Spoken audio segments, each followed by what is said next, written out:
All right, let's roll. So, yeah, many of us here are understandably feeling pretty disheartened, and we are fearing the possibilities of what President Trump, or should I say President Musk, might bring. And we also know that neither capitalist party, neither the Democrats nor the Republicans have our best interests at heart.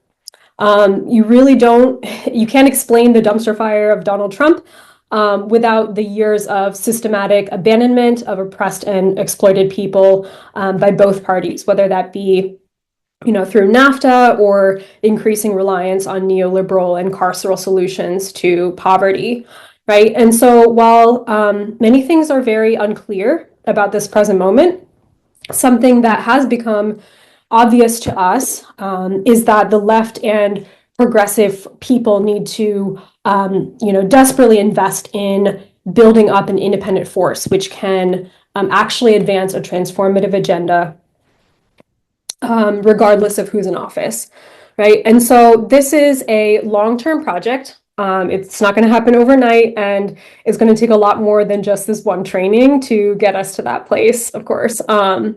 And so what we hope to achieve with this training is to show you why getting to that place of being able to assert independent political power will require us learning the trade of organizing. And organizing was something that has been the bedrock of many successful movements across history, including the 1960s Black freedom struggle in the American South. And essentially it requires building on what we've been doing a lot of recently, which is mobilizing, right? And we've all sort of witnessed this mobilizing. In recent years, we've seen historic numbers of people, at least tens of millions of people pouring onto the streets in protest of the wanton police violence, and also the US-backed genocide in Gaza, right? And these protests have oftentimes been, extraordinary. They require a lot of risk. They've been very inspiring in many ways. But we also know, as direct participants in these movements, that this mobilizing hasn't been enough to turn the tide and defeat the forces that are bent on, building fascism, destroying life for profit, etc. So what we need for that, our arguments today, is that we need to make a hard turn to grassroots organizing on a mass scale. And history has shown, we're not just making this up, but historical studies have shown that, grassroots organizing can actually shift the balance of power, both at the local and transnational/global scale. So today we hope to simply convince you that you can play an important role in being part of this massive, bringing about this massive sea change, right? So what is grassroots organizing? The theory of change that Cornerstone Project, abides by is that power is shifted from the top to the bottom, right? From the racist to the racially oppressed, from the capitalists to the workers, from the bankers to the debtors, through this thing that we call grassroots organizing. Perhaps grassroots organizing through other names, like mass organizing, or my personal favorite is spade work, which comes from civil rights leader Ella Baker. But for the sake of just consistency and simplicity, we're going to use the term grassroots organizing, or GO, right? So the main thing to know about GO is that it's dependent on self-determination, right? So its aim is to help people become leaders in their own liberation. And this is really just as much a part of the goal of organizing as is winning, reforms or winning, redistribution. Okay, so don't answer this out loud, but just think to yourself, how many times have you been to a protest or rally or an action and you walked away from it and nobody ever followed up with you about next steps or how you could get involved in building the movement, right? So I assume many of you can relate to that, right? And grassroots organizing is always about searching for how to turn every person who shows up for your cause into a leader of your movement, okay? And we're going to talk about how to do that soon. Um, but the next point I want to make about grassroots organizing is that it uses people power, right? Not the power of money or the power of weapons, but it uses people power, which comes from our ability to disrupt business as usual, either by, withdrawing our labor power or using our bodies physically to make things untenable for the capitalist class. To redistribute resources from the top to the bottom, right? From the elites to the people who have been historically deprived of power. And in the process of doing that, GO generates concrete wins and material changes to the status quo. So I'll ask you, why do you think that it's important to have concrete wins? Like, even if they're incremental and they don't address the whole situation, right? Can anyone just share the thoughts about that? Why do you think that's important? Anyone can speak,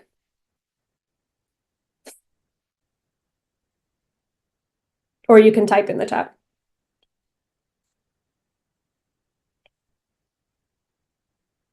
To keep morale up, yes, because it helps with momentum and with liberation building. Absolutely, yeah.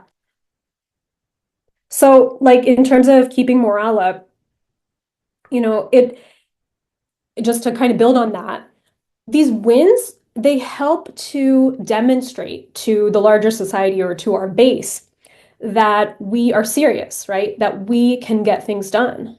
And that in turn sort of builds trust and sort of a moral investment in our movement.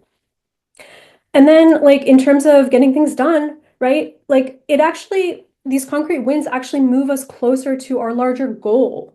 Even if they don't, reach our entire goal, like we can't take down the entirety of the power structure, like the military industrial complex in one go, in one fell swoop, right? We're going to need to build power gradually, and that means getting our opponent to concede many smaller things. And then gradually those smaller things can help us, get used to demanding bigger things and eventually taking more from the ruling classes, right? And then the last thing I wanted to say, like, which is slightly less intuitive, is that these concrete wins give us a little more space to do more organizing, right? So, if we don't even have the basic freedom of speech to say, like, free Palestine in our workplaces or to wear a keffiyeh to work, how are we going to organize our coworkers for divestment from apartheid, right? It's just not going to be possible. So we need to create space for us to do the long-term work, right? And then finally, I wanted to just like get a little more specific about what exactly is grassroots organizing, because there tends to be like a good amount of confusion. And I'll do that by contrasting it with some of the other kinds of activities which are commonly found in movement and also nonprofit spaces, which are, related but are not exactly the same. So can anyone tell me what grass tops organizing is?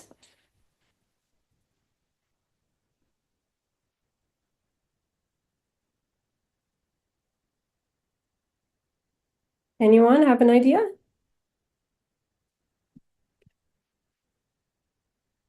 Okay, yeah, Sergio.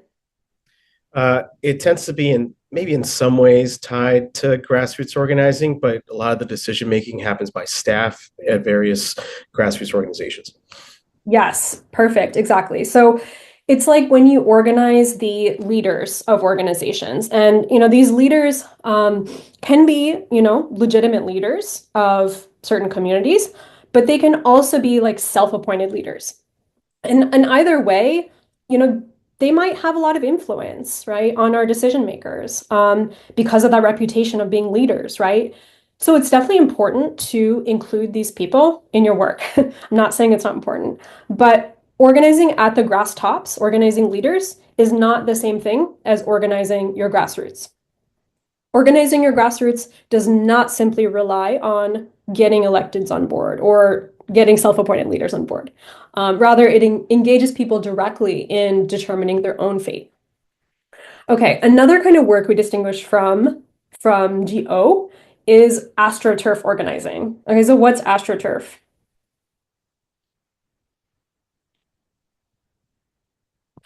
What's astroturf? I'd say usually a lot of money, fronting like it's a lot of people, but usually mostly money. Yeah, yeah. So, okay, I was asking even a more simple question, like AstroTurf is just synthetic grass, right? But you kind of took that all the way. So if AstroTurf is synthetic grass, then AstroTurf organizing is synthetic, right? It's not real, it's fake. It doesn't genuinely represent people doing things on their own behalf.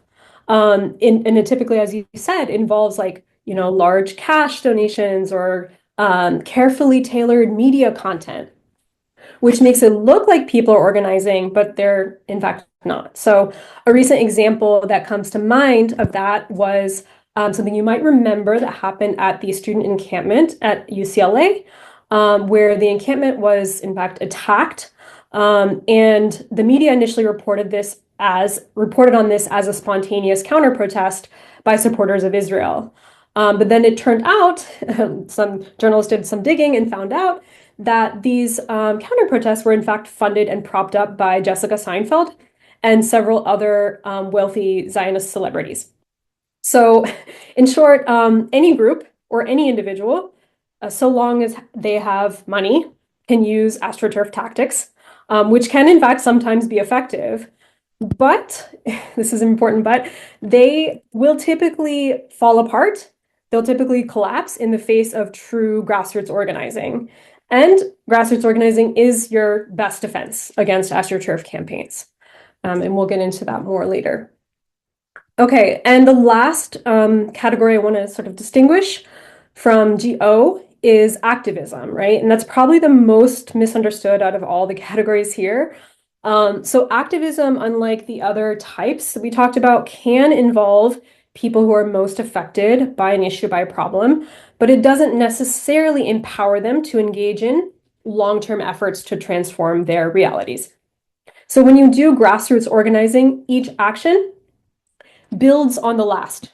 Each action is intended to draw people into deeper relationships with one another and with the issue, right? And so activism, by contrast, is oftentimes embodied by, sort of one-off actions or, symbolic events, like a rally or an art build or a banner drop. I'm sure you can think of many other forms of activism, right? And that's not to say that any of these actions are bad, and they can have a very important role to play in our movements. But the point I want to make is that in the absence of an organizing strategy, these one-off actions don't typically on their own transform the power relations in society, or lead to those concrete wins that we talked about earlier, right? And then there are other types of, sort of aligned or related activities which aren't the same as grassroots organizing, like legislative or policy work, political education.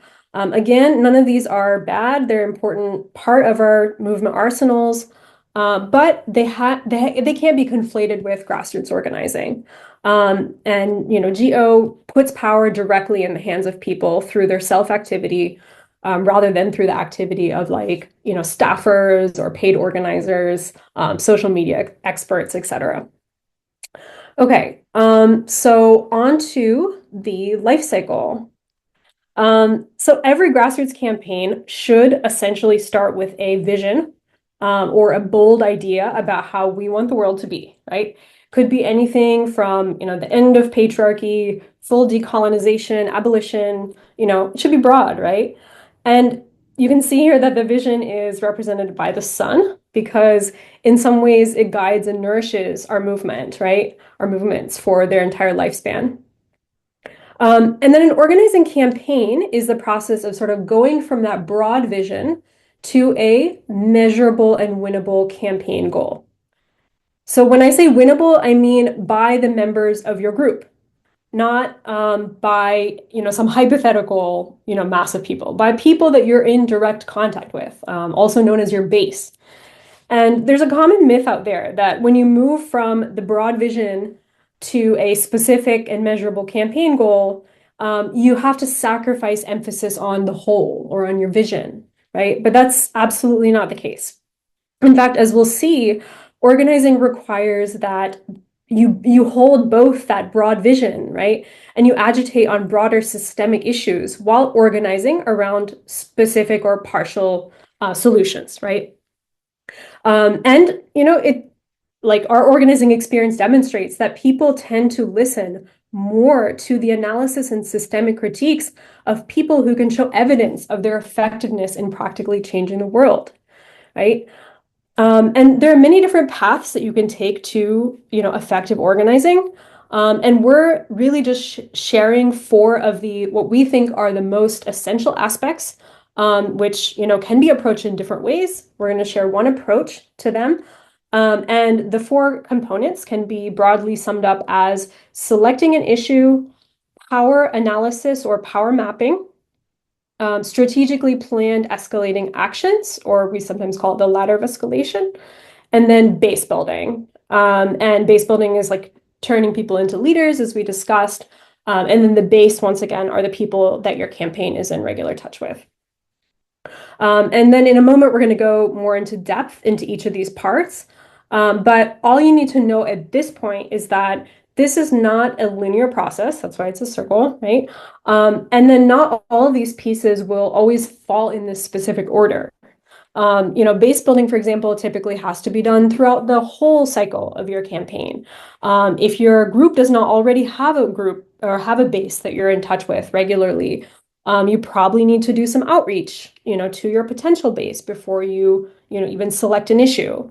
So this diagram is really like a very, very simplified version of a more complex process, which is kind of like the point of a diagram. So yeah. Okay, so let us move on to selecting an issue. And we're going to have a chance for questions very soon, so just hold them if you have, any burning questions. Okay, so issue selection. The first distinction that we want to make about that is how an issue relates to the larger problem, right? So a problem, as you know, is some sort of assessment about how power is currently distributed in our society, or in our more narrow sort of like work, neighborhoods, or city environments. And the chances are that power, the way that power is distributed currently does not match your vision for how power should be distributed, or else you wouldn't be organizing, right? And so an issue is a solution or a partial solution to this power imbalance, to this problem. Okay, so let's say our problem is like the housing crisis or the lack of affordable housing driven by a predatory real estate market. Okay, so that would be the problem. So what would be an issue to that? That would be like an answer to the problem or a partial solution to the problem.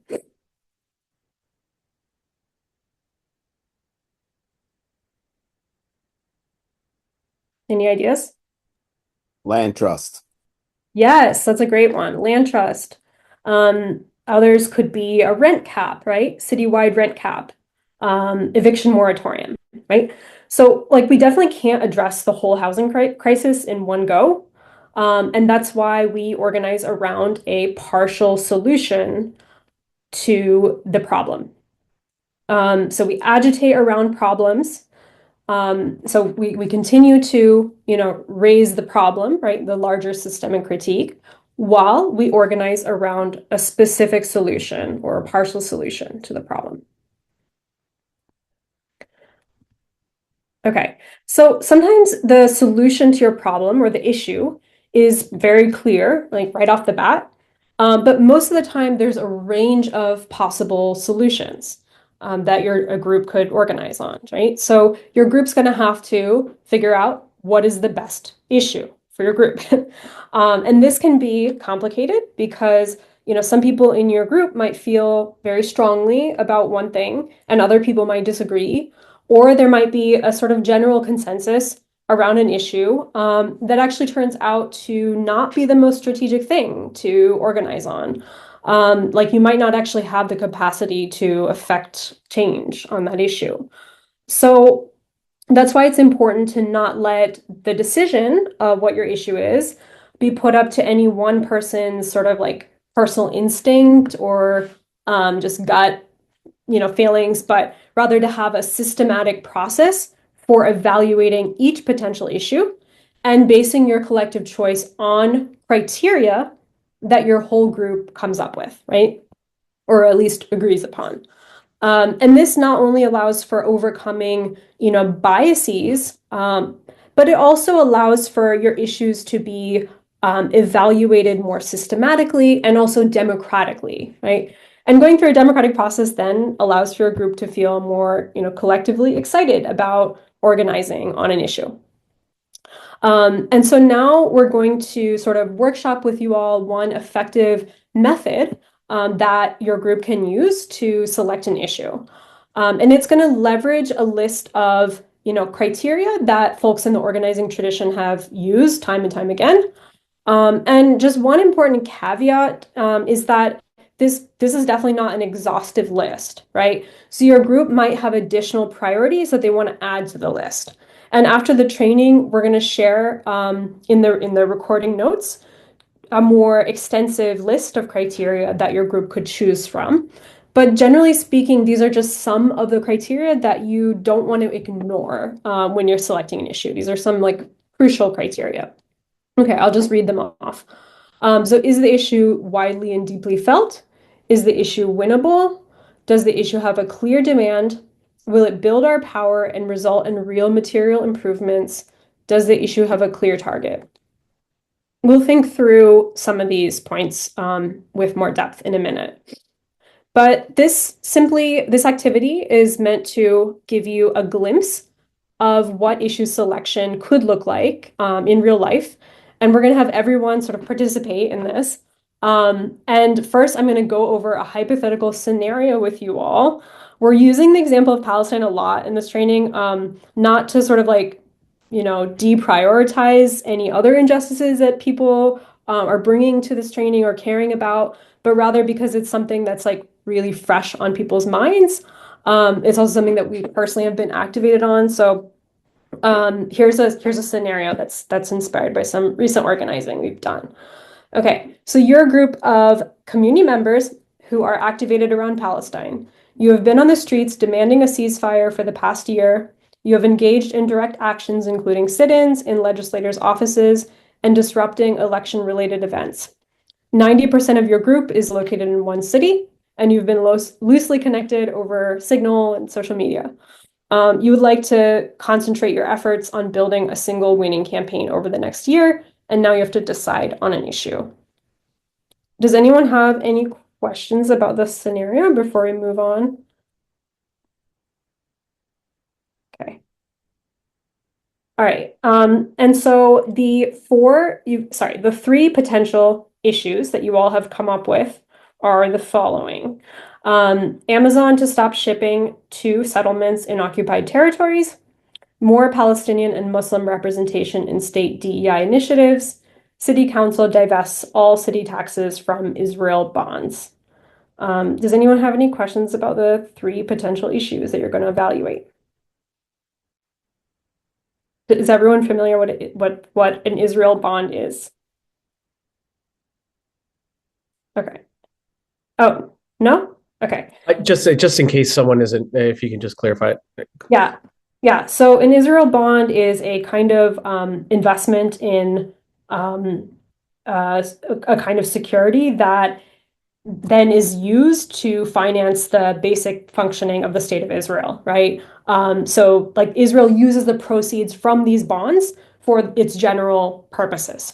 And I think over 90 US state and municipal pension and treasury funds have investment in Israel bonds, totaling somewhere around $3 billion the last I checked. Yeah, so these are the three issues. Obviously, in real life, you might have more issues that you want to evaluate, but this is just for the sake of the activity. All right, so we're going to move on to the criteria. These are just the criteria listed on the previous slide with some additional sort of subpoints that you can think about when you're, ranking the issue on that particular criteria, or that criterion, I should say. So I'll just read them through. Read them carefully with me because we're going to go through this activity in a minute. All right, so is the issue worthwhile? Some additional points to consider. Is it widely felt? Right? So is it widely felt by the people that in your base? Is it not divisive by the people in your base? Is it deeply felt? Are people angry? Are they pissed off about it? Right? Are they really into organizing on that? Is it consistent with your organization's values and vision? Okay. Number two, do we have a clear demand? Some additional points to think through. Do the changes you propose address the negative conditions you've identified? Does it have a clear timeline to, achieve that demand? Okay, the third, do we have a clear target? Is it an individual or a group of individuals that can meet your demand, right? Is the person that we're demanding this thing from an actual entity that we can locate? Four, is the issue winnable? So that's pretty self-explanatory. What's the likelihood that your target will adopt your solution? Do we actually have the power to win this? And then importantly, can you think of any precedents, right? Can you think of other groups that have won similar things? The fifth, does the issue build our power and result in real improvements? Building power could mean like, does it attract allies? Does it help us build a base and develop leaders? And, are there lots of different roles that people can play? And then does it change conditions, right? Does it actually result in concrete changes to, the lived experiences, to the conditions of the situation? So we're going to give it a shot. We're going to take these criteria and we're going to rank the three different issues that we came up with in our hypothetical, group on a scale from 1 to 3. Since there's 3 issues, we're going to rank it from 1 to 3. And 3 is the highest, 1 is the lowest. So I'm going to ask you guys to give it a shot. Anyone can volunteer putting, a number on the grid. So I would suggest starting with something you think is either like the lowest or highest on any of these criteria. And I can also flip back to the previous slide if you need a reminder about the subpoints for each of these. Does anyone want to take a stab?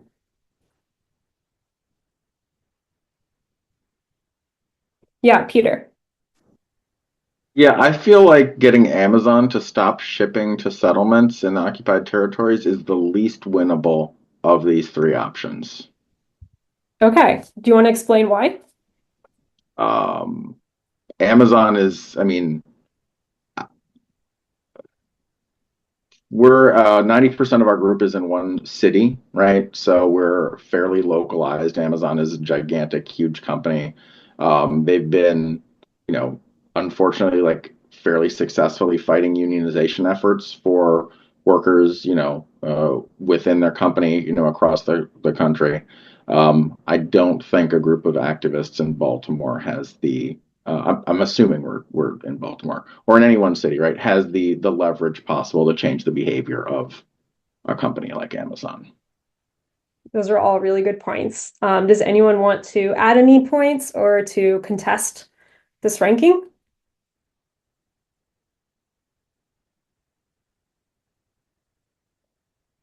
Okay, so just to sum up, like we're all located, or most of us are located in one place. Amazon is a transnational corporation. We may not have the ability to actually win this. Okay. So how would you rank the other 2 issues on winnability? Which one's the most winnable, B or C? I am torn between the two of them. Uh, state-based stuff is going to be more difficult than a local issue, right? Because if everyone's in Baltimore, getting the state to do something is going to be very challenging.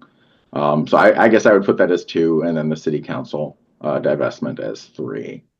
Um, And I see additional points that the city council seems more winnable because other groups have already won that. Okay. All right, what about the other? Okay, we have another point here. I would think that the bonds would have more immediate effect.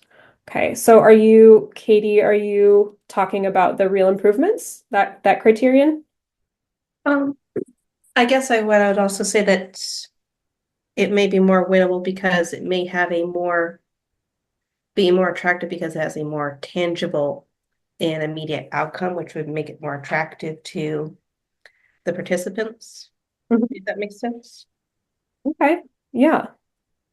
So maybe I feel like we're maybe getting into some of the other criteria, like whether it's worthwhile, right? And then improvements. So let's talk about worthwhile.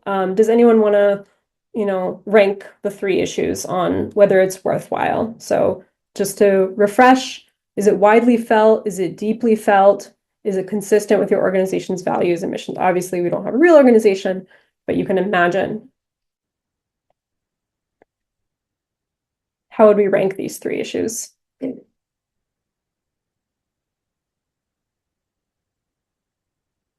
Okay, Amazon is the least deeply and widely felt of the three.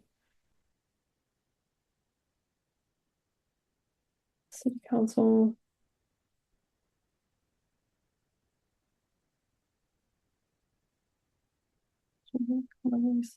Okay, feasibility, City Council is one, divestment is two, Amazon is three.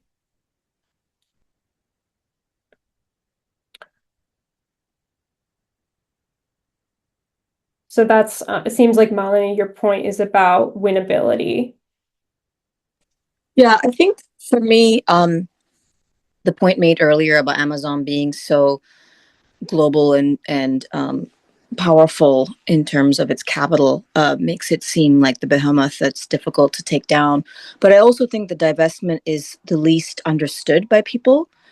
The financial structure of, as you said, the kind of Israel bonds are, any kind of bonds are quite complex. And I think you would need a lot of education before you launch that campaign. I think elected representatives are very intuitive for most democratically thinking people. And so that would be, because it's intuitive, that would be the lowest hanging fruit, although certainly by no means easy, but just relative to the other two. I think the divestment just needs a lot of self-education and education as a political campaign before you launch into it.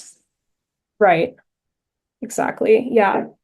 So that's another, I think that reinforces the ranking that we have here. That, the divestment is actually, something that will take a lot more political education to win our base over to. We have another comment from Sergio. Sergio, do you want to just sum it up? I'm having trouble like keeping up with all the comments in the text. Yeah, it's a little redundant, but just basically saying one, worthwhile. Just being honest, like depending on the region, it could be that if it's a city that's that's very much like majority conservative council, or has explicitly been showing that it's standing with Israel or that kind of stuff, then I'm not sure how much it can move. But regardless, when part of what makes it worthwhile is that it just forces the conversation. Like it forces the local elected officials and local infrastructure to have to be on the record on whether or not they support something, and through that, at minimum, would help to encourage others to see things for what they are, or if it's a council or a group of elected officials that are more amenable, it would also genuinely make things better in terms of having less funds go over there. Okay, so can we suggest a ranking here? Sergio, do you want to give it a stab for worthwhile based on your comment? Again, these are all hypotheticals, and so I don't want to like oversteer the convo, but I feel like we're kind of heading towards ABC means 1, 2, 3. So 1, 2, 3. I feel like perhaps Jen's comment might be like would complicate that. I think Jen, you're making the point that like Amazon is this massive corporation.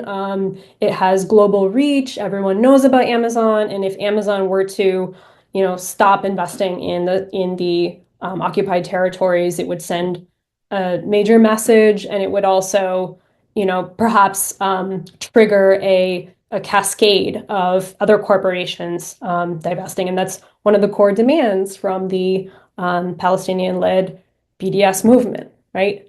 So, does anyone want to challenge? Or Jen, do you want to challenge that ranking? 1, 2, 3. Am I reading you correctly? I think, can you remind me what is the ranking? One is Lowest. 1 is the lowest. lowest, 3 is the highest.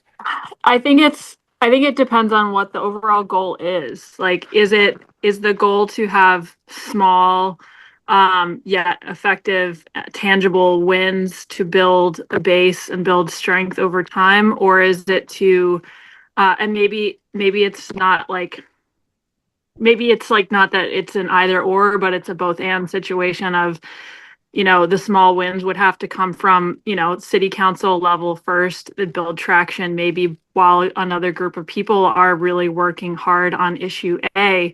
I don't know if this is a situation that's going to, I'm really, really new to this type of work. So, but I do see like it's important to I think it's personally important to go after all three of them. And I think it's worthwhile to go after all of them, but just have different groups with slightly different focuses to, coordinate their efforts on, tackling smaller, more tangible, like local stuff, while there's another group that's like really focused on like broader, more global issues, just so that the efforts don't get diluted and obviously, honestly, their abilities don't get diluted either. So I don't know. It's really not a definitive answer, but I do think that I would give them all a 3, but just maybe not depending on the timeline that you're looking at it. Yeah. Yeah. So let's just say that for the sake of the activity and for the sake of your one group, maybe you have 20 people or so, you can only really work on one issue over the next year. You have to give it a ranking because you have to make a decision, right? And so I'm just going to take what you said because we're actually like very short on time, and this is just a very sort of like mini version of something that could take hours, if not days, to properly put into effect. And I think like Jen, your comment was like pointing to multiple criteria listed here, and we want to evaluate each criteria one by one. So, I mean, I think your initial point about the fact that Amazon is a massive corporation with massive reach, with multi-billion-dollar revenue, would actually have a worthwhile, deeply felt impact. I agree with that, and I'm gonna just take the executive decision and change the order of these at least to 2, 1, 3. And I want to just emphasize that this debate would take probably multiple steps, and you all would need to then have a process of voting on how you decide to place these numbers. Somebody like me wouldn't just be saying, okay, no, I'm going to switch it. You would actually have a process for deciding. Okay, so can anyone just quickly give me like a hypothetical ranking for clear demand for these 3 issues? Like which one has the clearest demand?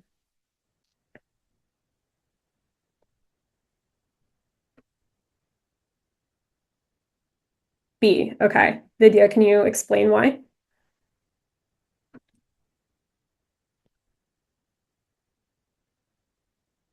Or can anyone else explain why B has probably the clearest demand?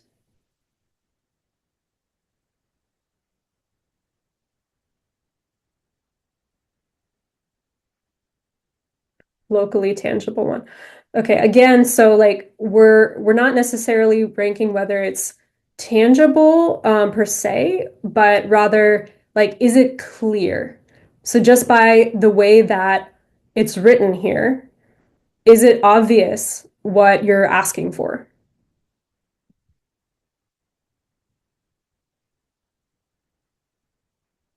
Yeah, Peter, go ahead. Yeah, I was going to say, I feel like issue B is the least clear to me because which state DEI initiatives are we talking about, right? Are we talking about ones so we have more Palestinian cops, or are we saying, we want more, like Muslim scholars at state universities? So that feels the least clear to me. I feel like the clarity of the demand for A and C feels pretty similar. I might give A kind of a slight edge on that because city investments and bonds are a little bit more complicated to understand than Amazon ships things to these people on stolen land. Okay, great. I love those points. Keith, do you want to add anything? No, Peter actually just hit on the point that I was going to make. Yeah. So Wait, just a point of clarification. I think Peter meant that Amazon gets 3 and the city council gets 2 oh, I'm because sorry. Okay. Yeah, you're right. Yeah, I mean, more Muslim and Arab representation, it doesn't say how much more, right? First of all, it doesn't say on which state DEI initiatives. So it's probably the least clear. I agree with that. Okay, moving on, so we're running out of time here. Does anyone want to give clear target, a try? So how would the three, how would the 3 issues rank for clear target? So again, like, who is it that's going to meet the demand that you're making? Is it clear? Yeah, Keith. Sure, I think city council would probably be a 3 for me, that we have a very specific, we are targeting the city council, Mm-hmm. followed by Amazon maybe, and then issue B rounding out at number 1, because again, who exactly are we talking about here? Yeah. Um, Yes. Thank you. That's perfect. Couldn't explain it better. And in terms of real improvements, which one will result? I think we talked about it a little bit before, but yeah, so it should be clear now to people which one do we think will result in actual improvements. And that doesn't necessarily mean that it's going to solve the larger problem of the genocide, but which one is going to be like it's going to be the most impactful. It's going to really show that we have power as a group. We are concretely changing the balance of power in the current situation. A, C, B. A is 3. And then C is 2 and B is 1. Is that how books are suggesting? Amazon maybe 2 because different branches, different parts of the world. Okay, so there's a little bit of debate about A and C. Yeah, Peter? Sorry, feel free not to call on me if I'm talking too much here. So one thing I did want to bring up around the city council thing is that pushing this will put more conservative city council people and Zionist city council folks on the defensive, and potentially opens the door for more progressive or left-wing wins by kind of attacking that conservative and Zionist base in the city council. So for building on future progressive or left campaigns. I think that positions the left in whatever city we're in the best. Okay, so again, like we would need to go through rounds of debate about these things and probably eventually need to do some extra research in order to like properly answer the question. But again, this is just for the sake of like, giving you a small idea about how this kind of process might play out. Okay, it looks like Anton has tallied it based on how we laid it out now. And it looks like we also have a clear winner for issue C. Okay. Does anyone have any questions about this? And again, we're going to have more time towards the end to talk more in depth about all the different parts of the training. But does anyone have any clarifying questions about this?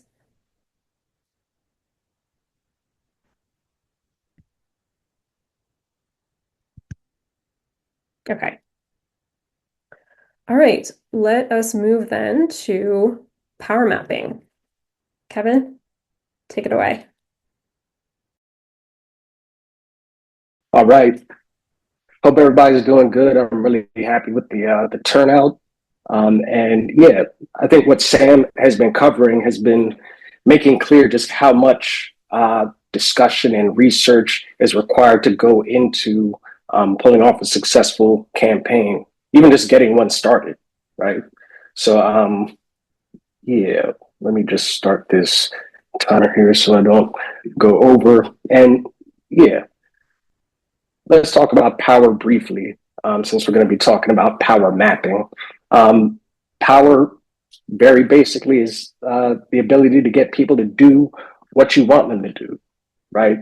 And power is derived from different sources for the government versus corporations versus us as workers, right? So government power is organized power based on force and laws. It's sustained through our taxes, right? Corporate power is organized power based on wealth and proximity to or influence on the government. Media outlets are businesses. They get their money from advertisers.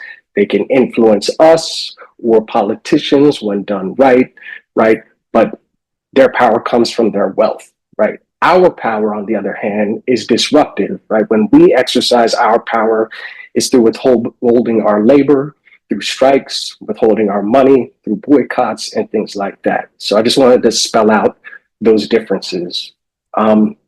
This is just a quote that I really like when I'm feeling like blown about where things are at. Yeah, they're not smarter than we are. They're just better organized, right? So it's on us to recognize our power, our collective power, in order to affect the changes that we want, right? I feel like Trump is the rule and not the exception, and we got our work cut out for us, but we're standing on the shoulders of a lot of people who've been dedicated. And yeah, I think we have the ability to make some strides. All right. So power mapping, right?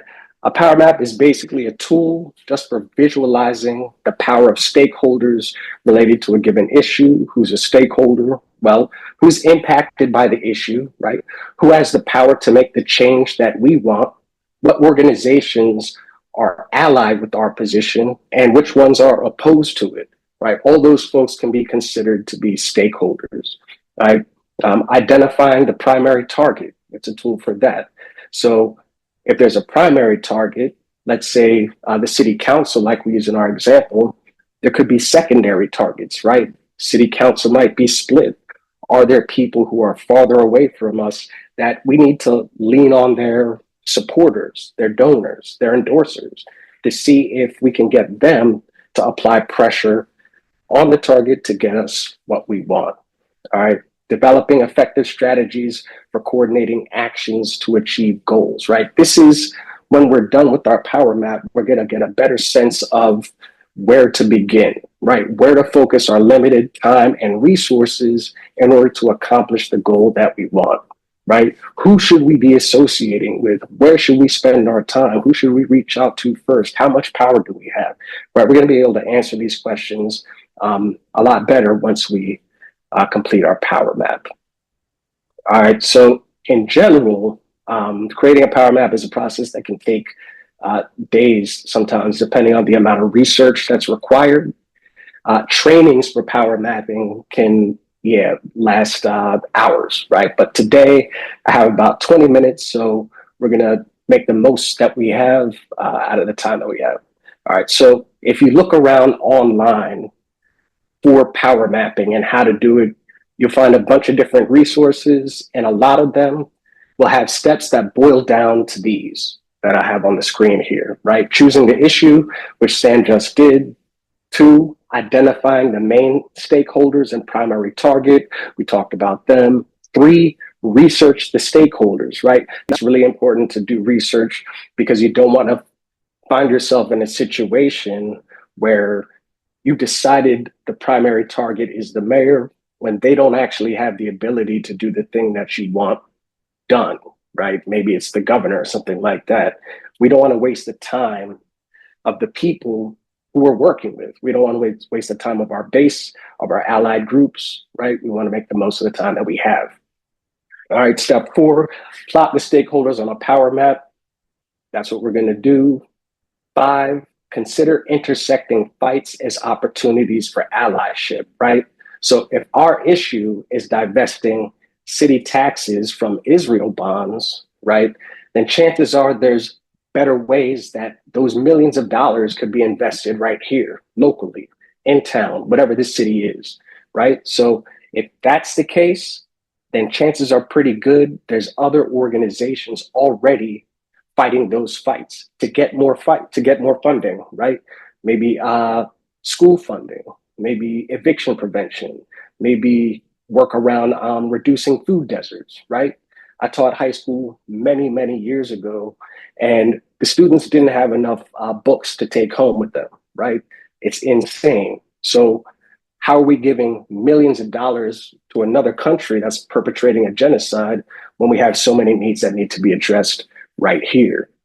All right, so this is a blank layout for a power map that we do for divesting for Israel bonds from the city council. Can somebody tell me what is going on in this image? I can't see everybody, so yeah.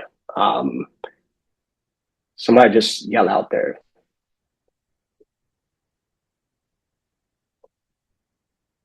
I'm just going to pick on somebody if nobody says anything. Philip, how about you? What's going on in this picture? So it looks like people are trying to identify the stakeholders in like targeting divestment from Israel bonds. Yeah, and specifically, like what's going on here along the bottom from left to right? What does this line indicate?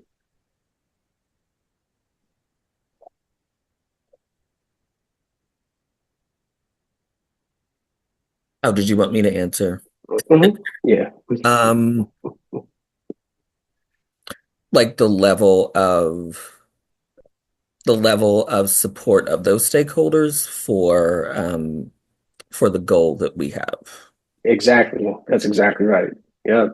Basically, people further left are going to be more active, more committed. People further right are going to be more in opposition, equally active, equally committed to making sure that we don't get what we want. Okay, now for the y-axis, what's happening here vertically? Malini? The y-axis runs from basically who has the power, which stakeholders, which actors, which entities, or which individuals has the power, either in terms of resources or influence or decision making, and it runs from most power to least power, from top to bottom. Exactly. Exactly. That's exactly right.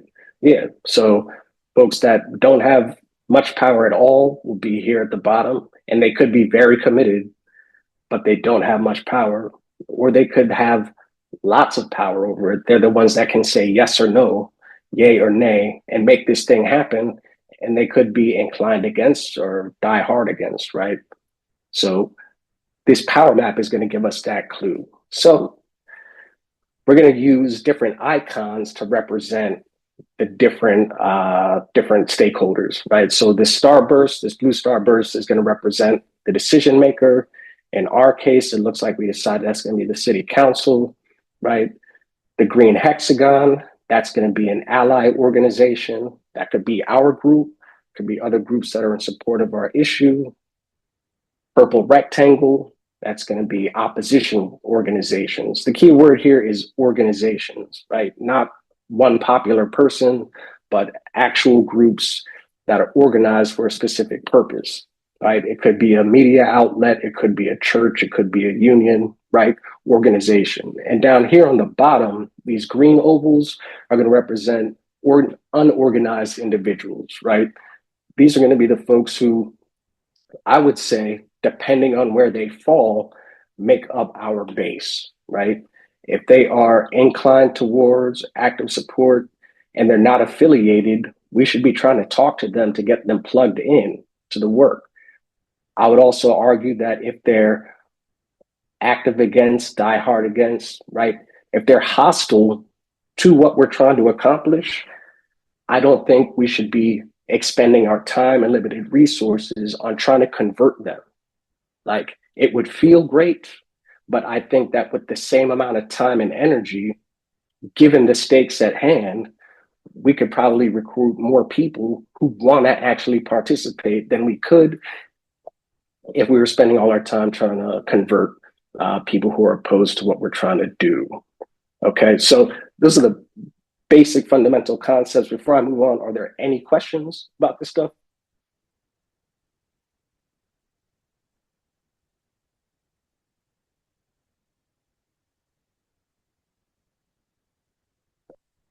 Okay, I'll keep it moving.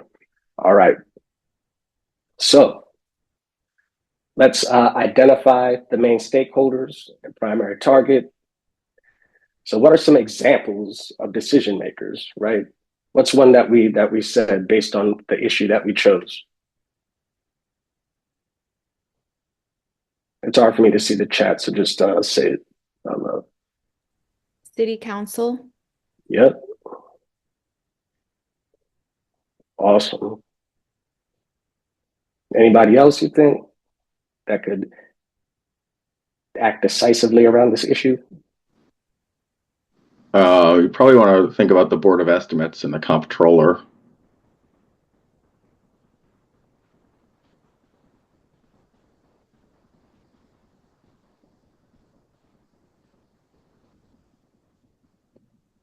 Okay. Ally organizations.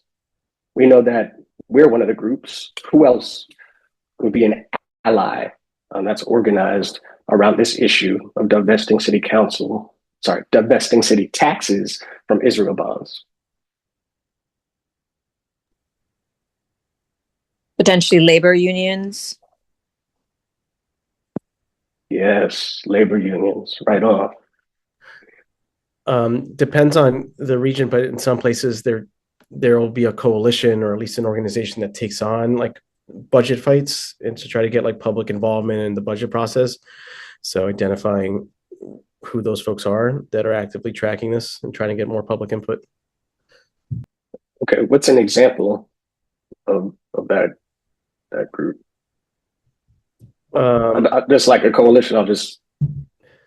Yeah, sorry, I'm just coming quickly. I forget the name of it, but like there's in Baltimore, there's like a couple of folks that have worked like around housing or around lowering water bills or on participatory budgeting. Okay. Sorry that I'm not being specific. Just no, okay. I'll just say like I'll just put like Justice Coalition or something like that, generic. All right. Yeah, how about like just like a fair budget coalition? They tend to exist. Awesome. Okay, and opposition groups?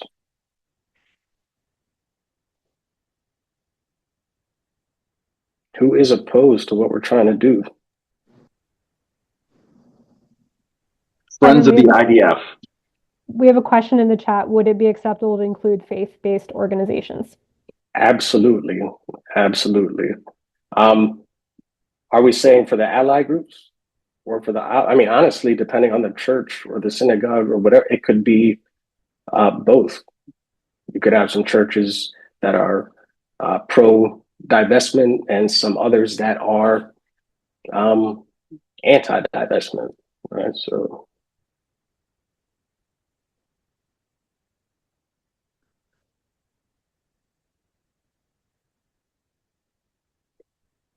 I'll just put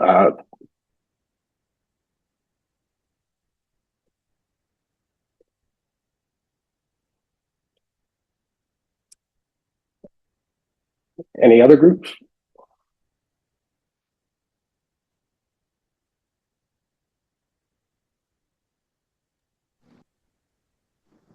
There's a fair number of like Zionist lobby groups that we could list off, but like the Associated Federation, the Associated Jewish Federation of Maryland would be one. Okay. Like the Friends of the IDF.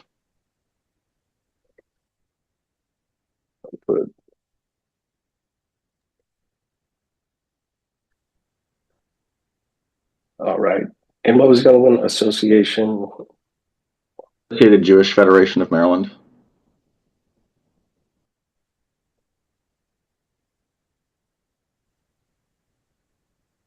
Okay. All right. So let's put some of these out on here. I'm going to go back and forth.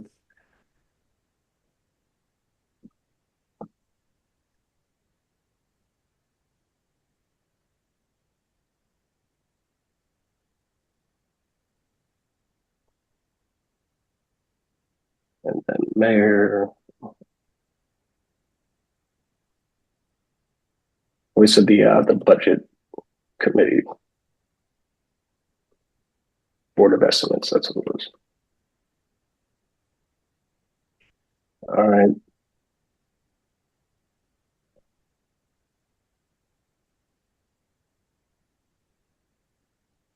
We said where was it? Labor unions.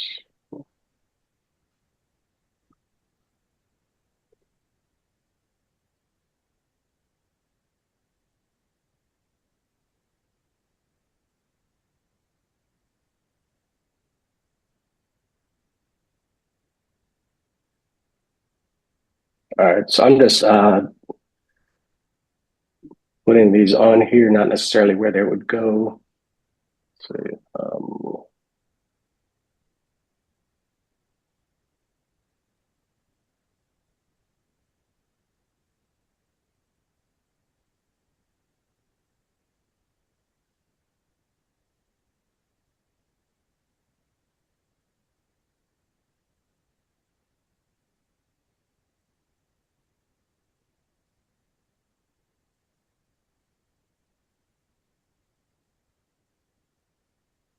let's do one more here. Fair Budget Coalition. Let's add that.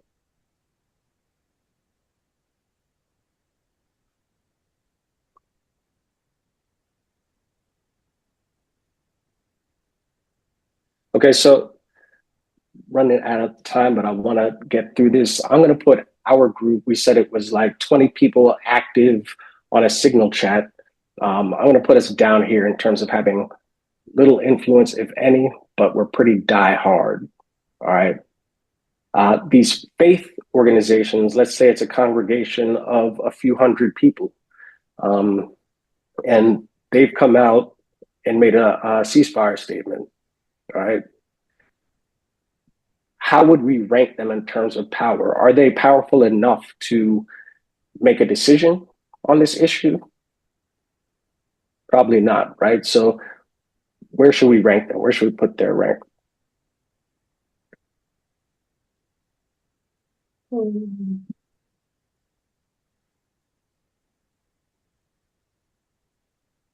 Katie, we can't hear you.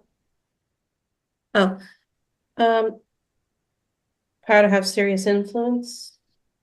I guess just Power depending, to have serious influence. Okay. especially you're also able to reach like the same leader of any congregation.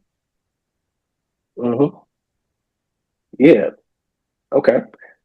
And I'm putting them by active support because they've, the folks have come out and made statements and they're showing up to different events to speak and things like that. Labor unions.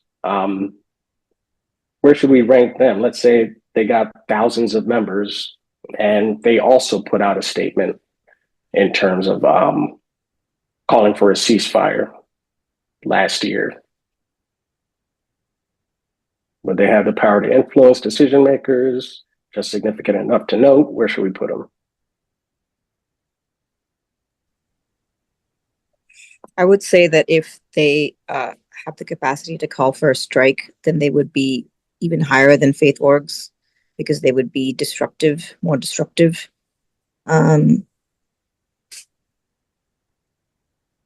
Okay, yeah. The only thing I would push back on is the fact that on this chart, they wouldn't necessarily be higher because they wouldn't be an active participant in decision making, right? Mm-hmm. So I'll just put them here. Mm-hmm. And I'm going to throw out this budget coalition as being active. and having some influence, but not on the scale of the labor union. All right. And then the Jewish Federation, I'm going to put them as die-hard opposed, and they have a significant amount of influence. I'm going to say that maybe the Friends of IDF has a similar amount. They're active, also die-hard. All right. Kevin, we have a And hand. Say again. Hey, what's We up, have a Sergio? hand here. Oh yeah, it's just sorry. I apologize if this was already named and it just didn't transfer. But as you were mentioning, like who's able to be decision making and stuff, like sometimes we just give up that we can have elected champions as well. So like a decision, I just wanted to name, like we could have like a real key ally be a member of the council itself or a member of like the government. Sometimes we wholly concede that as it's nothing but opposition, but you'd be shocked at who'd be down to push if that outreach happens. Yeah, I think that's exactly right. Because it could be split. And I'm realizing I misspelled the council. All right.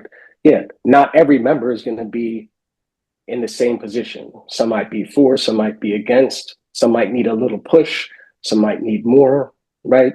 So we don't want to paint with an entirely broad stroke. We would need to break this down to the individual members of the city council, right? And see who's closer to us and make them our primary targets, right? What we should be seeing based on this is that our group would need to spend time building our base and forming relationships with these organizations in order to put pressure on the city council person. I'm going to say that they're more inclined against as opposed to die hard or inclined towards. But again, we'd have to split it up and see which ones are where, right? And then formulate our plan. Okay, is this making sense to folks? All right, so at the end of our power map, we should have a sense of who our primary target is, right? How do we get them to say yes? A lot of times you might want to say, we need to do a more in-depth power map to look at who are their supporters, who are their donors, right? If we're talking about elected officials, who endorse them? Are any of them on our side? And can we get them to put pressure on those folks, right? What does the power map show about our current level of power, right? We're able to see as a group of 20 active on a signal thread, we don't have a lot of power, but we know where to start putting our efforts and our energy, right? Which allied organizations should we approach first? We have to do that research to see who the stakeholders are, to get the actual lay of the land, and what's a realistic timeline to achieve our goal, right? We might come out the gate thinking like we're going to knock this out in a couple of months, and then we realize this is going to take more than a year, possibly a couple of years, right? So we want to be honest about that with each other and ourselves. All right. So I'm going over just a little bit. Any questions about this?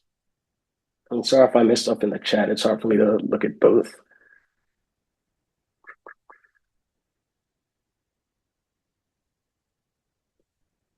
All right. Now for part 3, we just covered power mapping and issue selection. Now escalating actions. So our power map is going to inform our campaign strategy, right? How to actually select the coordinated series of tactics we'll use over time to accomplish our goal of moving our target, right? That's the strategy, right? The ladder of escalation is just a way to visualize that series of tactics that build pressure on a target over time. And what do we mean by tactic? Just a single action, right? A petition is a tactic. A protest is a tactic. A strike is a tactic in and of itself, right? A singular event, as opposed to a series over time, which would be a strategy, right?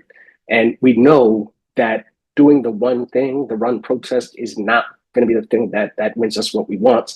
So what's the next thing? What's the thing after that? What's the thing after that, right? Having a plan that takes into account, that anticipates how our target is going to respond. so that we can make sure that we're always increasing the pressure so that we can get what we want. All right, so here is a blank modified prompt for a campaign design chart or our ladder of escalation. In basic terms, can somebody break down what is happening here?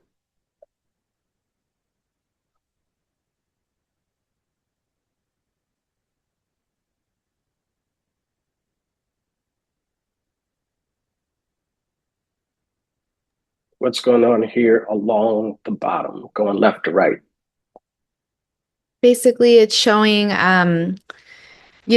the units of time. So how much time is passing, and the other axis is showing how much pressure we're putting on a target. Exactly. I was going to ask what we mean by heat, and you just answered it. It's the amount of pressure, right?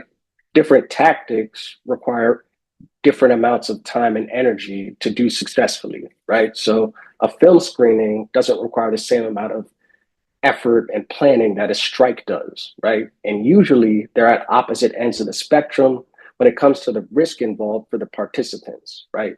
The same is going to be true for the amount of pressure that they're going to put on the target as well, right? And they're going to serve different purposes. If you're a new group and you're small, maybe you need to build your base, right? Maybe you need to get more people engaged. So you're going to use a film screening, right? As opposed to trying to start out with a strike. And just to ask that question specifically, why start with low intensity, low risk actions instead of high risk ones? Why do we want to do that?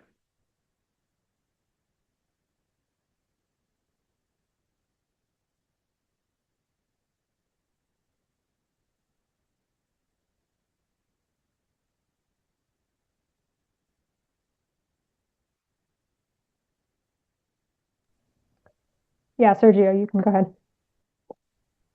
Actually, I'll just because I've talked quite a bit. What was in the chat is what I was going to share. If any of those folks want to chime in.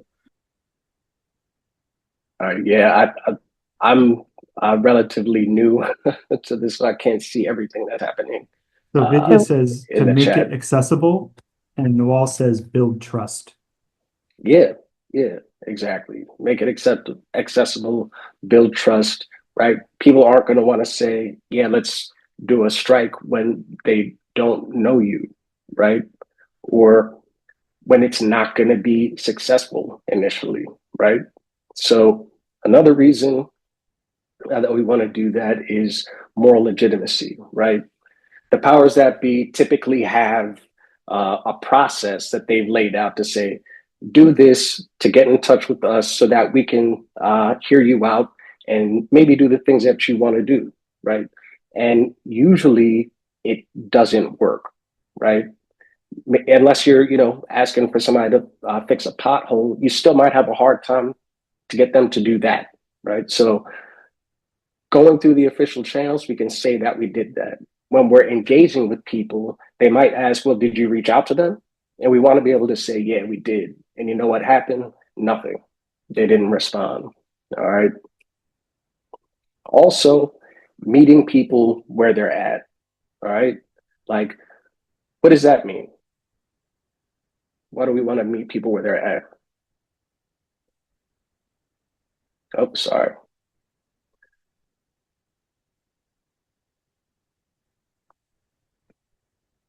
Yeah, I can't see the chat. So Philip said earlier, low stakes actions are less likely to burn out newcomers. And I think that's related to your point. Yeah, exactly. We don't want to burn people out. We want to make sure that we're engaging them at the level of risk that is where they're at, what they're comfortable with, right? Okay. Also, it's a structure test, right? If we're asking people to do something, let's say, like block traffic or something like that, and people might say, yeah, and then the time comes to do it and nobody shows up, then we know that they weren't ready, right? We need to dial it back, talk to people more, get a sense of where they're really at, and use a tactic that's commensurate with that, right? We want to make sure that our organizing is sound, right? The demands that we're making the tactics that we're using are actually ones that our base is comfortable with, right? So why should actions increase in intensity over time, right? Why do we have that big blue arrow on the ladder of escalation showing tactics increasing in intensity and risk over time? Why do we want to do that?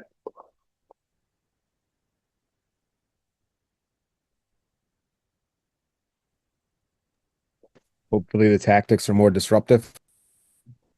Yeah, tactics are more disruptive, right? The target, chances are, is not going to move, is not going to do what we want them to do unless we increase the pressure, right?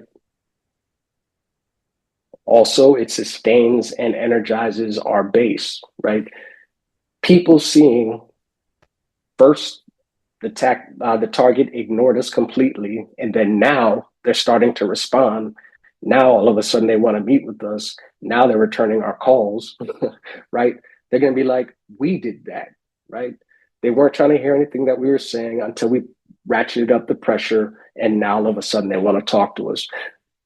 The target isn't going to give us what we want right away, but they're able to see that their actions are leading to some results from the target. All right. And just quickly, I want to reiterate that escalating tactics requires more time and effort. They're higher risk for participants and they apply more pressure, right? So when we're talking about each tactic, we want to keep those things in mind as we increase over time. All right, so here's an actual blank ladder of escalation. And I want to reiterate our primary target is the city council. I put the film screening here down low and the city worker strike up top, just as placeholders to see this is low intensity, this is high intensity. All right, so what are some examples of other tactics that might be used in this fight to get the city council to do what we want?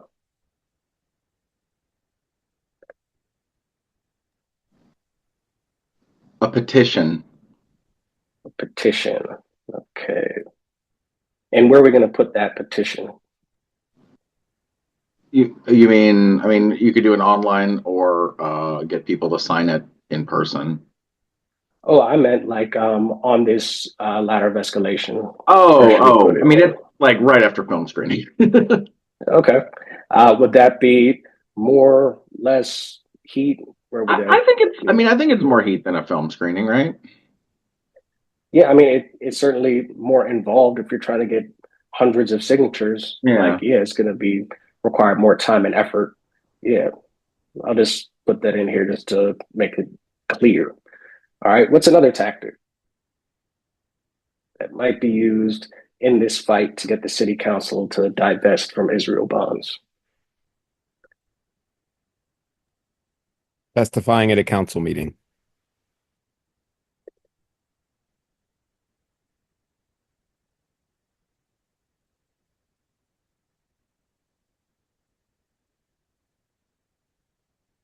Okay. And where are we going to put that in terms of time and intensity? Probably similar to petition, I'd say. Okay. Like, potentially you could be doing this simultaneously with while you're trying to get the signatures on the petition, or you could wait a while and say, we've delivered this petition and now we're bringing it to the city council meeting and we're telling the city council about it. So, okay, same level. Does this time look right or further along, or what do you think? Looks good to me. Okay, cool. What is another tactic this time that's more intense, right? We're trying to ratchet up the pressure. What's another tactic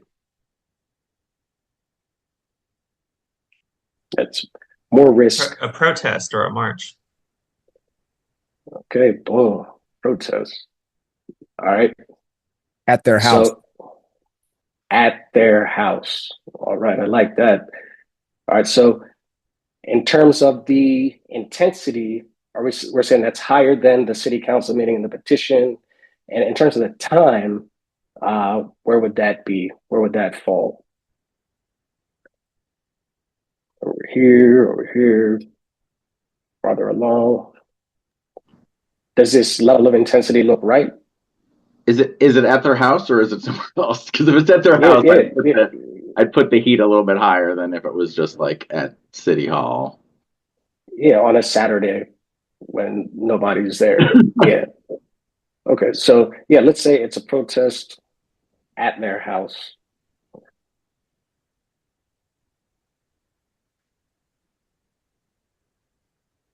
Okay. And yeah, you're probably not going to get a permit for that. So yeah, more intensity, more risk, right? People, depending on what the dynamics of the action are, some folks might get arrested and they should be planning for that, right? If that's happening, then we should have things like jail support figured out ahead of time, right? We should have somebody ready to liaise with the cops. We should have some people ready to do de-escalation, right? It's going to be more involved in terms of what it takes to pull it off successfully. All right, let's throw one more tactic in there. That's higher than the protests at their home and lower than the strike.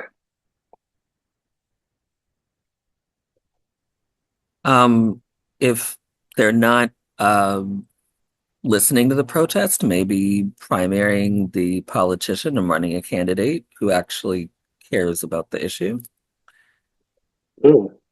Running another more supportive. I'll just put running another candidate.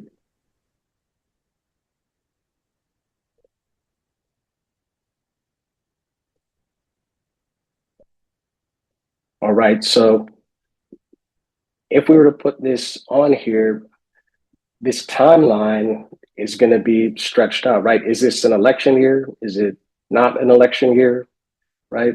Like it's going to require a lot more involvement than a protest at their house. It's going to require a lot more involvement than testifying, right? It's a whole campaign unto itself, right? And that kind of takes away a little bit the power that the people have themselves, right? That our base has themselves. We want to be trying to do things that are raising the pressure on the target to get them to do what we want, and threatening their seat is certainly one thing that can be done. And saying that we're going to run somebody else could be one thing, but it's important to note that the timeline is going to be stretched out quite a bit.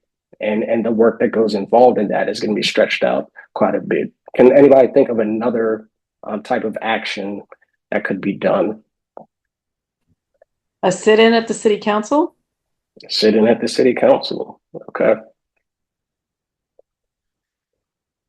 All right. So for the sake of time, I'm just going to put that, let's say here. All right. And I'll update that.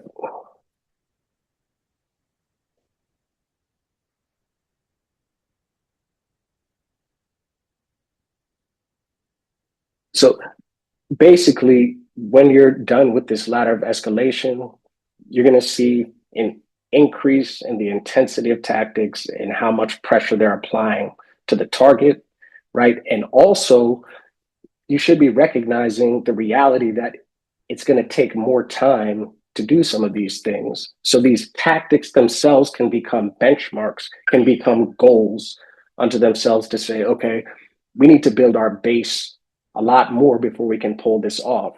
What are our relationships with the other ally groups in our power map look like to be able to do these things successfully, right? All of these things are going to need to be taken into consideration when we're doing our ladder of escalation, as well as our timeline, right? Okay, so I'm out of time, but let's go on to the next section, which is base building. Sam? So we've alluded to it a few times already in terms of, base building, but who exactly is the base? the base are the people who we need to mobilize for the purpose of our campaign, right? And they're also just the people more broadly who are in contact with our organizing. And in order to decide what, what step in that ladder of escalation people are ready for, right? The ladder of escalation that we just talked about, we have to do regular assessments of the base. We have to talk to them. We have to understand where they're at. We have to understand their concerns, their fears, their anxieties. And all of that happens through what we call RAPs, or one-on-one conversations. So what is a RAP? A RAP, in the most like simple terms, is a structured organizing conversation. So why would we do structured organizing conversations? I think there's at least one social scientist in the room. Can any of you all, just hypothesize about why it would be beneficial to ask sort of like the same questions or like similarly framed questions to many people in our base? You don't have to be a social scientist to respond, but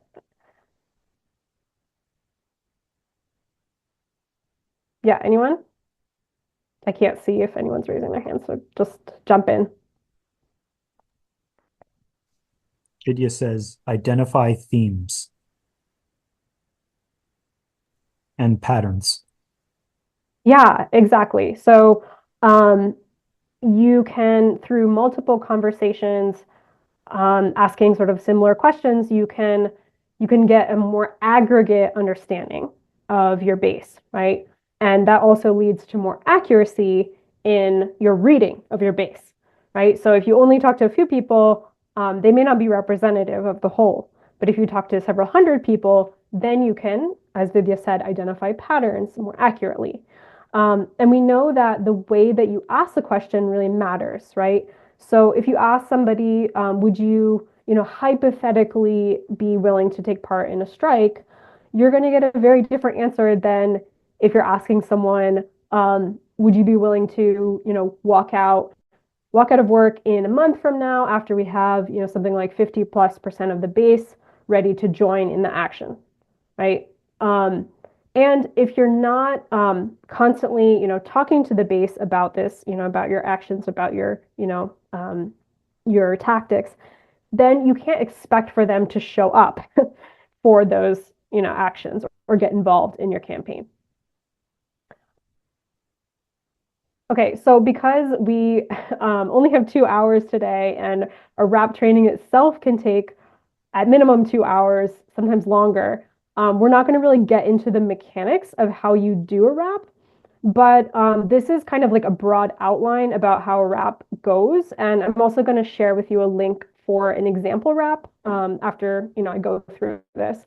But yeah, in short, a RAP is a structured conversation where for actually the bulk of the time, so say like if your RAP is 1 hour long, about 2/3 or 45 minutes of that hour is going to be spent listening, right? So listening means you're asking questions actively, and you're trying to understand where they're at, and you're also simultaneously agitating them about the problem, right? And once you do that, once you sort of make it clear that there's a problem and you're like linking it to the things that they're sharing in the listening, you also have to give them a positive vision for change. That's really important because if you're only sort of agitating them, telling them how bad the world is, etc., then you're going to leave them with a sort of overwhelming sense of pessimism and doom, right? Helplessness. And you have to give them a vision about how they can partake in changing that situation. And that's where the ask comes in. So the ask can be, something that's like sort of directly related to where your campaign is at in that moment. And it should be something that's appropriate for their level of engagement, right? Or their potential level of engagement. Maybe this is the first time you're talking to them. So, you're not going to ask them to be like, police liaison or something, right? You probably are going to ask them to do something more simple, like Can you connect me to somebody in your community who we can talk to together? Or can you share this petition, right? And the ask has to, again, as Kevin sort of mentioned, it should be clear as to how that ask fits into your vision for change in your campaign. And then obviously you should set a follow-up plan with them. Some things to note about the wrap. Oftentimes when we start thinking about doing a wrap, it can feel really awkward to have a scripted conversation, especially with a friend. But I can assure you that once you do this a few times, you'll actually see, it becomes easier, and it also makes a big difference in your confidence and your ability to move people, right? And like you might think, well, okay, this is my friend. I already know that they're on board with this. That doesn't necessarily mean that you know that they're willing to take part in like a high risk action or that they're on board with your entire campaign vision, right? So even if you kind of know where somebody's at, you still need to do a wrap with them. And it's very important you practice the wrap. Practice the wrap when you're not in a actual organizing situation, when you're like just in your private meetings with your comrades, right? And the more you do it, with people you trust, the more natural it'll feel when you're approaching somebody who's, potentially hostile, right? So do it in pairs. That's also a very good way to practice a wrap. You kind of like, sit with or bring someone else from your organization along and meet with, somebody together, right? That makes it a lot less intimidating. And yeah, we'll share the link to Anton, if you can share the link to the practice wrap, that would be helpful. Okay. And in terms of, how do we think about the larger sort of base, the universe through which we're, doing these one-on-one conversations? That's where the circles of engagement comes in. So like through these, as we saw through these one-on-one conversations, you're gradually getting an idea of where your base is at, right? And that the more conversations you do, the more solid that sort of assessment becomes. And so this is a way to visualize that. And so in unions, we actually assign each of these groups, each of these circles, a different number. So like the core, for example, would be 1, the activists would be 2, supporters would be 3, disengaged would be 4, hostile would be 5. And I'll go through who all those groups are in a second. But the idea is that we aim to get as many people within these green layers as possible. So like an ideal ratio would be one person in the core for every person in your base. Obviously that's not always possible or feasible, but it's something to aspire to, because essentially it's like the idea of the ratio is that if you have one person talking to 10 people, that's like a reasonable number of people that you can communicate your message to, or like communicate some essential details about whatever you're planning to do next in your campaign. Okay, so like in terms of who is the core, right? The core are people who are constantly coming to meetings, right? There are people who are actively involved in the decision making of your organization. They're reliable, right? They show up to things routinely, right? And they're like kind of always thinking about organizing. You can probably relate to that feeling. I bet most people who are in this meeting would consider themselves part of the core. And then the activists are also people that you can rely on, right? They can be counted on to show up and mobilize other people when your organizing heats up. And they'll also take on some responsibilities that are very important. And yeah, like they don't necessarily come to all the meetings, and they're not necessarily part of all the decision making, but they are doing a lot of work for your campaign. Okay, I see there's a question. I'll answer that in just one second, Melanie. And okay, the supporters. The supporters are people who are, less active, but there are, as the name suggests, people who will, for example, sign a petition. What else? What else do you think that, supporter might do? Give money. yeah, donate money. That's a great, yeah, great example. They might donate some money. They might, share a post. They might, if you're asking people to wear a button or wear a certain color to work one day, they might do that. But they're not going to take responsibility for doing more sort of like labor intensive stuff. They're not going to necessarily do phone banking or, attend your general meetings, your general body meetings, etc. Um, okay, and it's also important to note that the three groups in the green are oftentimes changing. They're oftentimes in flux. So campaigns can activate people and gradually deepen their commitment to an issue, right? That's the ideal situation. But then also, life can get in the way.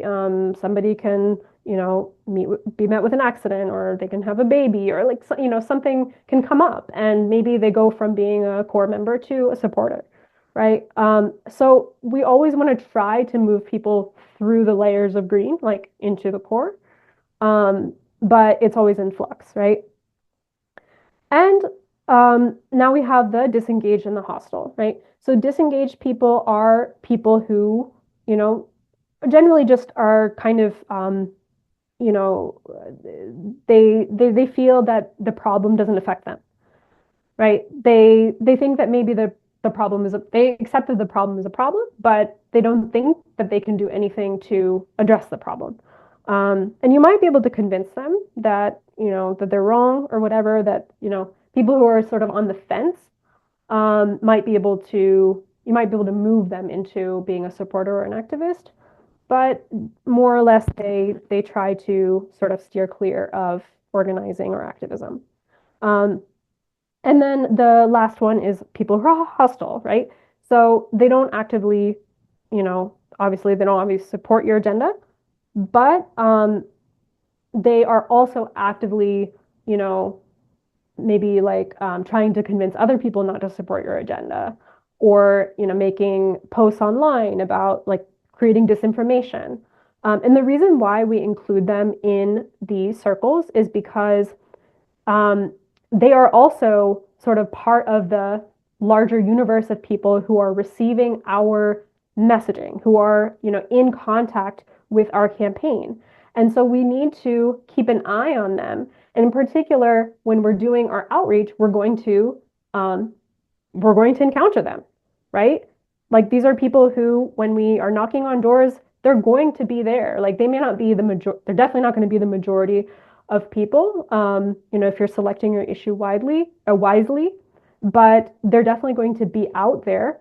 And so we also put them on the circle in order to remind ourselves that it is not generally wise or time effective to try to engage them more deeply, right? So once we encounter them and we know that they're hostile, generally just saying thank you for your time and ending the conversation right there is the right thing to do. I mean, you might feel that it's like, like boost your ego, or you might get really fired up debating these folks, and you might really, really want to get your point across. But you should remember that like that is time that you are not spending moving people who are in the green to be more involved in your campaign. So that is, why we have them up there. We want to remember that they're out there, but they, are not going to support our campaign. They're not going to be helpful. Yeah, and like this is generally sort of like a kind of way to envision your base, but it's going to look differently. Like the sizes of the circles are going to look differently depending on your specific campaign. Okay, so we are at the end of our prepared content, but